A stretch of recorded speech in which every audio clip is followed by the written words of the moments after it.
going from like sitting on a sofa drinking tea to chasing somebody down that was just shooting at your guys and trying to catch them. Having to switch gears like that very quickly, and then doing that in a raw emotional state after loss after loss after loss, and then big loss. You would have guys that have a harder time switching or flipping the switch. How did I not get killed? How I was in situations where I should have, and I didn't get a scratch. The toughest part about the military is when you come back from combat, you kind of feel like you're losing your purpose. I've never felt more alive than I felt that year and a half in Iraq. And I remember telling my wife, I have to do something different because I can't come back here in 12 months. And she knew that I was different. I hit my rock bottom June 17th. I decided I was gonna kill myself. My wife says it best. She's like, suicide, you don't end your pain. You just give it to everybody you love. Next day, 7 a.m. when the VA opened, I walked in. I'm like, look, I need some help. I went to the TBI center. Was in counseling for 2 years. And I'm a totally different person now than I was then. What I would say is that it's okay to talk to mental health professionals, right? It really is. And say, you know what? I was thinking about this and I don't really know if I like this about myself. I don't know if I like this about the situation. I'm working through these things, and it's okay. And it's okay to do that because I've done it. I give her a lot of credit for me making it through my career because it wasn't easy for her. I met my wife in 2009, and she taught me how to love again.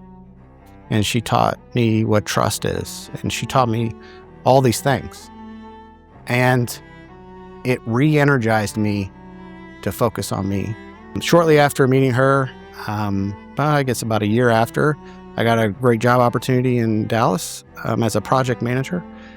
And applying the same things that I did in the military, which is never being the smartest person in the room, asking a ton of questions, adapting to my environment, I was able to succeed. And so now I manage a really large team. I'm a vice president. What I found about the entire story of 15 Cav was the resilience that each and every one of the people that were in that deployment showed. And I had to figure out, how am I going to turn surviving into thriving? Radically accepting the things that I cannot change, that are going to happen to me, but then also realizing that I have to thrive. I can't just survive. Surviving is not enough. Why does what I'm doing matter? How do I give back? How do I serve? How do I contribute? Working with a nonprofit on a regular basis that is actually focused on telling the story of fallen service members and honoring their story and their memory. All of those things I think have really contributed or been heavily influenced by what I experienced, what I learned on the deployment, and have helped in the kind of healing process of it. My why is to live for the people that didn't make it through the tour. There is no easy solution to happiness or healing yourself. It's a journey. You have to take that step. And I'm just lucky that I'm lucky to be alive. No one wants to suffer, We come back home with scars, with battle scars, not just physical ones, but mental ones. And so they need to understand that price is high. And some of us are walking around and we look okay. And a lot of times we are, but sometimes we're not. I also didn't want to get so hyper-focused on a new career where my wife would lose me to somebody else.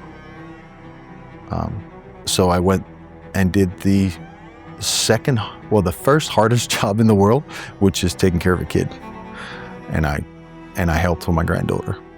And there was times when she was a toddler where I was like, I think I'd rather be patrolling in Iraq than dealing with this kid that's so I think and I know that for this, you're going to talk to family members and stuff, but what they do for us doesn't get enough credit. I think that's where resiliency comes from. Resiliency comes from is the fact that you have a goal, right? You're determined, right? You work through these issues, but you're also honest, right? You're honest with yourself, you're honest with your family, and you ask for help when you need it. Because it's absolutely not a sign of weakness. It's a sign of strength.